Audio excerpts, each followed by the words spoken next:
दोस्तों, इस कहानी से जानेंगे कि इंसान की ऐसी कौन सी गलतियां होती हैं जो इंसान को बर्बाद कर देती है। अगर हम अपनी बर्बादी का कारण जान लें तो हम अपने जीवन को खुशहाल बना सकते हैं। दोस्तों, बहुत समय पहले की बात है। एक नगर में एक धनी सेठ रहा करता था। उस सेठ के पास सभी प्रकार की सुख सुविधाएं थीं, लेकिन उसके कोई संतान नहीं थी। संतान के दुख में वह हमेशा चिंतित रहता था। फिर एक दिन उसे पता चला कि उसकी पत्नी गर्भवती है और वह अपनी पत्नी का बहुत ख्याल रखता था। इसलिए एक दिन उसके घर एक बेटे का जन्म हुआ। पुत्र के जन्म से सेठ बहुत खुश हुआ, कोई कसर नहीं छोड़ी। उसका बेटा देखते ही देखते बड़ा हो गया। तब सेठ ने अपने बेटे को गुरुकुल भेजने का फैसला किया ताकि वह पढ़ लिख कर विद्वान बन सके। ज्ञान प्राप्त करने हेतु गुरुकुल भेज दिया था। गुरुकुल में वह बच्चा अच्छे से पढ़ाई करता था और अपने गुरु की सभी आज्ञाओं का पालन करता था। ऐसे में वह बच्चा धीरे धीरे वहां का सबसे होनहार छात्र बन गया। गुरुकुल में बालक ने सभी वेद, पुराण और शास्त्रों का अध्ययन किया और एक महान विद्वान बन गया। लेकिन कहते हैं ना कि समय कब बदल जाएगा यह कोई नहीं जानता। ऐसे ही एक दिन किसी प्राकृतिक आपदा के कारण उसके माता पिता की मृत्यु हो गई। और जब उसके माता पिता की मृत्यु हुई तो बच्चे की शिक्षा पूरी नहीं हुई थी। और जब बच्चे ने खबर सुनी कि उसके माता पिता अब इस दुनिया में नहीं है और उसका सब कुछ बर्बाद हो गया है, तो लड़का इस सांसारिक मोह में बह गया। इसके बाद लड़के ने कहा कि गुरुकुल से अपनी शिक्षा पूरी करने के बाद वह अपना पूरा जीवन लोगों की भलाई में बिताएगा। फिर जब बालक की शिक्षा पूरी हुई तो उसके बाद बालक साधु बन गया और वह सांसारिक चीजों से दूर हिमालय के जंगल में चला गया। अध्यापन को विश्राम देते हुए समय के साथ उनके सन्यासी की चर्चा चारों ओर होने लगी और दूर दूर से लोग उनके पास शिक्षा लेने के लिए आने लगे। और बहुत से लोग अपनी समस्याओं का समाधान पाने के लिए भी उनके पास आने लगे। वह समस्याओं का समाधान बड़ी आसानी से कर देता था, जिससे वह पूरे राज्य में प्रसिद्ध हो गया। परंतु जिस नगर में वह रहता था वहां का राजा क्रूर व्यक्ति था। जब राजा को तपस्वी के बारे में पता चला तो उन्होंने तपस्वी से मिलने का फैसला किया। अगली सुबह राजा तपस्वी से मिलने के लिए अपने महल से निकल गया और फिर वह उसकी कुटिया की ओर गया। और वहां पहुंचकर राजा ने जब उसे साधु के रूप में देखा तो वह उसे देखता ही रह गया। उसके चेहरे पर एक अलग ही तेज था। जब वह साधु के पास पहुंचा तो उसे असीम शांति का अनुभव हुआ। साधु को प्रणाम किया और उसके पास बैठ गया और उससे बातें करने लगा। वह राजा पहली ही मुलाकात में साधु के व्यक्तित्व से इतना प्रभावित हुआ कि उसी समय से उसने अच्छाई के रास्ते पर चलने का फैसला कर लिया और मन ही मन सोचने लगा कि इतनी सी मुलाकात में यह साधु मुझे इतना बदल सकता है, तो यदि यह हमेशा मेरे साथ रहेगा तो कितना अच्छा होगा। फिर राजा ने कहा, यदि तुम मेरे साथ रहोगे तो मेरा जीवन बदल जाएगा। और यह सोचकर राजा साधु से अपने महल में चलने का अनुरोध करने लगा। राजा का आग्रह सुनकर सन्यासी मना नहीं कर पाया और वो राजमहल चलने को तैयार हो गए। तब राजा सन्यासी को महल की ओर ले गए। महल पहुंचकर राजा ने साधु की बहुत खातिरदारी की और उसके बाद राजा ने साधु को एक दाहिने कमरे में भोजन कराया। भोजन के समय साधु ने राजा को धन्यवाद दिया और राजा से जाने की अनुमति मांगी। यह सुनकर राजा ने कहा कि आप हमारे बाग में जब तक चाहे तब तक रह सकते हैं। मैं आपको वचन देता हूं कि आपको यहाँ किसी भी प्रकार की असुविधा नहीं होगी और आप यहाँ रहेंगे तो हमारे लोगों को भी अच्छा लगेगा और हमें भी अच्छा लगेगा। ये सुनकर साधु ने राजा का प्रस्ताव स्वीकार कर लिया। राजा के आदेशानुसार सेवकों ने एक सुंदर कुटिया बनाई। उसके बाद साधु उसी कुटिया में रहने लगा। राजा ने उनकी बहुत सेवा की, लेकिन कई वर्षों के बाद राजा और रानी को किसी जरूरी काम से दूसरे राज्य में जाना पड़ा। लेकिन उन्होंने साधु की सेवा के लिए एक सेवादार नियुक्त कर दिया। लेकिन राजा के जाने के बाद वह सेवादार बीमार पड़ गया और अपने घर चले गए और कभी लौटकर वापस नहीं आया। तो तपस्वी को गुस्सा आ गया और उसने राजा को खूब खरी खोटी सुनाई और राजा से कहा कि जो जिम्मेदारी आप पूरी नहीं कर सकते वह जिम्मेदारी आप क्यों लेते हो। तब राजा ने तपस्वी से पूछा और कहा कि बाबा, क्या मुझसे कोई गलती हो गई है तो इसके लिए मैं आपसे क्षमा मांगता हूँ। कृपया मुझे क्षमा करें और आपका क्रोध शांत करें और बताएं कि क्या हुआ था। ये सुनकर साधु ने उससे कहा कि तुम्हारे जाने के बाद मुझे यहाँ किसी ने भोजन नहीं दिया और मुझे कई दिनों तक कष्ट सहना पड़ा। यहाँ आकर मैं भूखा रहा और किसी ने मुझसे मेरा हाल भी नहीं पूछा। ये सुनकर राजा ने तपस्वी से माफी मांगी और कहा कि आज के बाद ऐसी गलती नहीं होगी। फिर कुछ देर बाद मामला शांत हुआ। जब राजा और तपस्वी के बीच बातचीत चल रही थी, रानी भी छुपकर सुन रही थी ये सारी बातचीत। उसके बाद राजा ने उस तपस्वी से शिकायत का मौका नहीं दिया और उसकी खूब सेवा की। लेकिन कुछ दिनों के बाद राजा को किसी जरूरी काम से अपने राज्य से बाहर जाना पड़ा।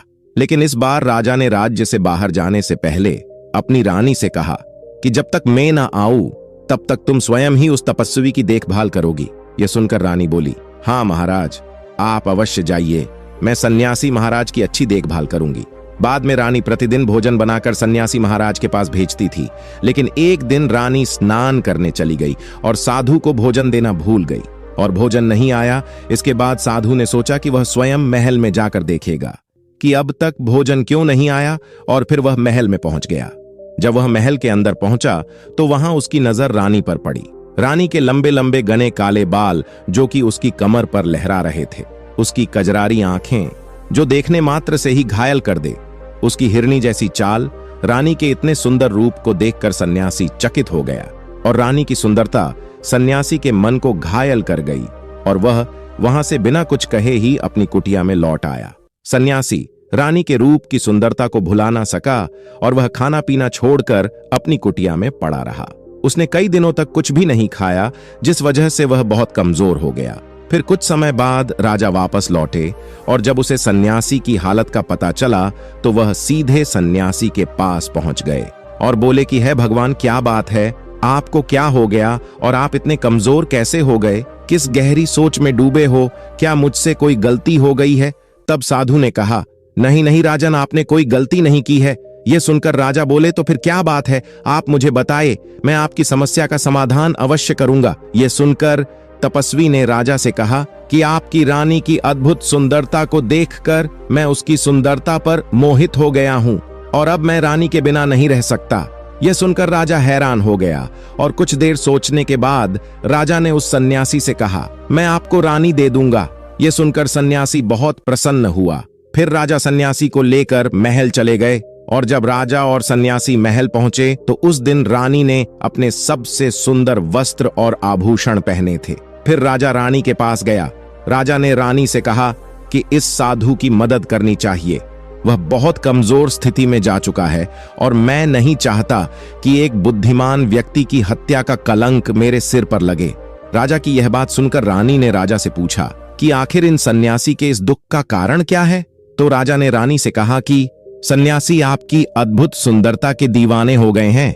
राजा की यह बात सुनकर रानी ने कहा कि राजन, आप चिंता मत करिए, अब आप सब कुछ मेरे ऊपर छोड़ दीजिए, मुझे पता है कि मुझे अब क्या करना है।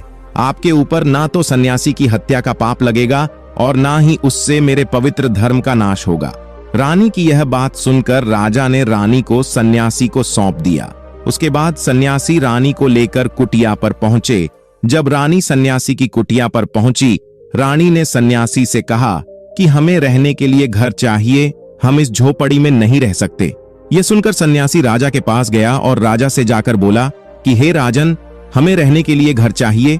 सन्यासी की बात सुनकर राजा ने उनके लिए घर का प्रबंध कर दिया।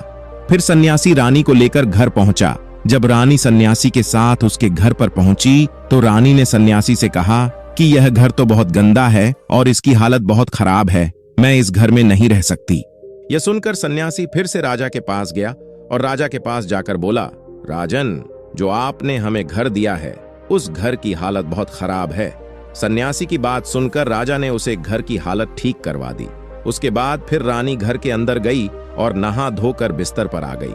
तभी साधु भी बिस्तर पर आ गया। फिर उसके बाद रानी ने साधु से कहा कि आप जानते हैं कि आप कौन हैं और क्या बन गए हैं।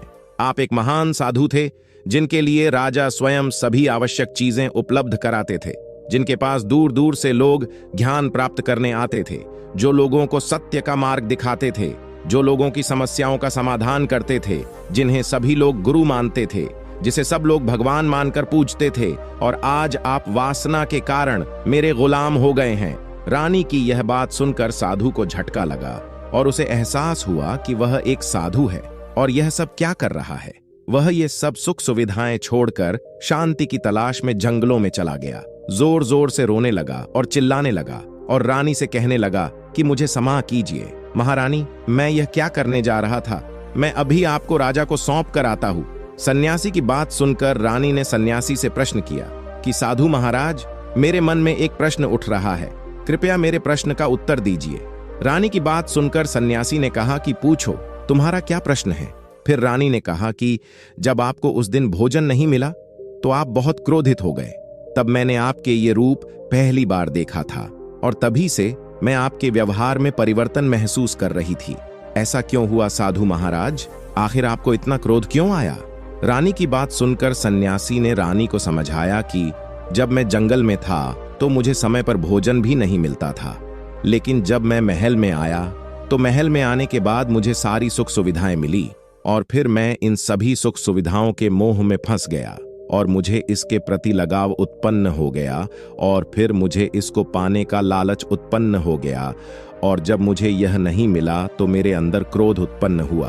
फिर सन्यासी ने आगे कहा कि महारानी, सच तो यह है कि अगर इच्छा पूरी नहीं हो तो क्रोध उत्पन्न होता है और अगर इच्छा पूरी हो जाए तो लालच बन जाता है। फिर सन्यासी ने रानी से कहा, यह इच्छा की पूर्ति ही मुझे वासना के द्वार तक लेकर आई है और मैं आपके प्रति आकर्षित हो गया। इसके बाद वो सन्यासी रानी को लेकर राजा के पास गया और बोला कि राजन, मुझे क्षमा कर दीजिए, मुझे अपनी गलती का एहसास हो गया है, ये लो आपकी रानी, मुझे ये सब नहीं चाहिए। मैं अपनी इच्छा के वशीभूत होकर यह गलत कार्य करने जा रहा था और अपने जीवन को बर्बाद कर रहा था, लेकिन अब मुझे सब कुछ समझ आ गया है। उसके बाद उस सन्यासी ने कहा, हे राजन, मनुष्य की बर्बादी का कारण उसकी 4 आदतें बनती है और दुनिया की हर एक व्यक्ति के अंदर यह 4 अवगुण होते हैं, लेकिन जो व्यक्ति इन पर नियंत्रण कर लेता है वह दुख और परेशानियों से बच जाता है। ठीक वही जो व्यक्ति इन चारों दोषों पर नियंत्रण नहीं कर पाता है वो बर्बाद होने के कगार पर पहुंच जाता है। यह सुनकर राजा ने कहा, महाराज, आप मुझे वो 4 आदतें बताइए जिससे कि मनुष्य की बर्बादी हो जाती है। फिर सन्यासी ने राजा को मनुष्य को बर्बाद करने वाली 4 आदतों के बारे में बताया और कहा, हे राजन, मनुष्य को बर्बाद करने वाली पहली आदत है इच्छा, क्योंकि इच्छा ही दुनिया की हर एक व्यक्ति के अंदर सबसे पहला अवगुण होता है और जो व्यक्ति अपनी इच्छाओं को नियंत्रण में नहीं रख पाता है वह जीवन के किसी भी क्षेत्र में सफल नहीं हो पाता है, क्योंकि जैसे ही उसकी एक इच्छा पूरी होती है तो वह दूसरी की ओर बढ़ाने लगता है और दूसरी पूरी होती है तो तीसरी इच्छा उसके मन में जागृत हो जाती है और फिर ऐसे करते करते इच्छाओं पर नियंत्रण ना होने के कारण इसी जाल में उलझा रहता है और दुखी रहता है। इसीलिए राजन, जब हम इच्छाओं पर नियंत्रण पा लेते हैं तो हम हमारे मन पर भी नियंत्रण पा लेते हैं और जब हमारा मन हमारे वश में होता है तो तब हमें सुख की प्राप्ति होती है। फिर जो हम चाहते हैं वही हमारे साथ होता है। फिर सन्यासी कहता है, हे राजन, मनुष्य को बर्बाद करने वाली दूसरी आदत है वासना। वासना का जन्म हमारे मन में उठने वाली इच्छाओं से होता है। जिस प्रकार इच्छा का कोई अंत नहीं होता और मनुष्य वासना के जाल में फंसता ही चला जाता है, वासना के वशीभूत होकर मनुष्यों को कुछ भी नजर नहीं आता है। आज तक जितनी भी लड़ाइयां हुई हैं उनका सबसे बड़ा कारण स्त्री को पाने की इच्छा ही रही है। स्त्री के प्रेम में वशीभूत होकर राजा महाराजाओं ने आज से पहले बहुत सारे युद्ध किए हैं। रावण भी संसार का सबसे बुद्धिमान व्यक्ति था, लेकिन उसने भी माता सीता की सुंदरता की जाल में फंसकर अपना सब कुछ बर्बाद कर लिया। उसकी मृत्यु का कारण एक स्त्री ही बनी थी। कई राजा महाराजा तो युद्ध में इसलिए हार गए क्योंकि वो लोग स्त्रियों से रास लीला रचने में ही रह गए, जबकि ईश्वर ने तो स्त्री की उत्पत्ति इस संसार को बढ़ाने के लिए की है। लेकिन आजकल लोगों ने इसे अपनी वासना का शिकार बना लिया है, अपने मनोरंजन का साधन समझने लगे हैं और जब उन्हें अपना यह मनोरंजन नहीं मिलता तो वो पागल हो जाते हैं और ना जाने क्या क्या कर बैठते हैं। इसीलिए राजन, जितना हो सके उतना वासना से दूर रहना चाहिए। फिर सन्यासी कहता है, हे राजन, मनुष्यों को बर्बाद करने वाली तीसरी आदत है क्रोध, क्योंकि जब मनुष्य की वासना की पूर्ति नहीं होती है तो उसके अंदर क्रोध उत्पन्न हो जाता है और जब व्यक्ति को क्रोध आता है तो उस पर उसका नियंत्रण नहीं होता है और फिर वो क्रोध में आकर कई गलत निर्णय ले लेता है।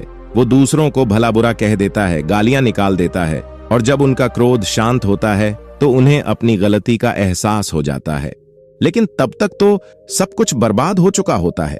क्रोध के कारण मनुष्य के कई बने बनाए काम भी बिगड़ जाते हैं। जब मनुष्य के भीतर क्रोध उत्पन्न होता है तो वो अंदर से बहुत कमजोर हो जाता है और एक कमजोर मनुष्य कुछ भी नहीं कर सकता है, उसे कभी भी सफलता हासिल नहीं हो सकती। क्रोध हमारे भीतर तनाव को उत्पन्न करता है और अगर एक बार हम तनाव में चले गए तो हमारा पूरा जीवन बर्बाद हो जाता है। फिर सन्यासी कहता है, राजन, मनुष्य को बर्बाद करने वाली चौथी आदत है लालच। याद रहे राजन, लालच का फल सदैव बुरा होता है। लालच में पड़कर हम बहुत से लोगों का बुरा कर देते हैं। हर मनुष्य के जीवन में कभी ना कभी ऐसे कई लालच अवश्य आते हैं। जब वह लालच कर बैठता है और अधिक पाने की लालसा में वह कुछ ऐसा कर बैठता है जिससे जो उसके पास था वह उसे भी गंवा देता है, क्योंकि जैसे ही व्यक्ति की एक इच्छा पूरी होती है उसका लालच बढ़ जाता है और उसके मन में और नई नई लालचें जन्म लेने लगती है। और जो व्यक्ति लालच करता है वह कामयाबी से कोसों दूर रहता है, क्योंकि एक ना एक दिन लालच का दुश्मन सामने आता ही है। अगर हम समय रहते ही लालच को त्याग दें और उसकी जाल में ना फंसे तो हम एक सफल व्यक्ति अवश्य बन सकते हैं। फिर अंत में सन्यासी राजा से कहता है, राजन, अगर मनुष्य चारों आदतों को छोड़ देता है तो उसे जीवन में सफल होने से कोई नहीं रोक सकता, और जो इन आदतों को नहीं छोड़ता है उसे जीवन में बर्बाद होने से कोई नहीं रोक सकता। मैं एक सन्यासी होकर इसकी जाल में फंस गया था, तो सामान्य मनुष्य तो इससे बच ही नहीं सकता। इसीलिए राजन, मनुष्यों को इन आदतों से हमेशा बचना चाहिए। धन्यवाद।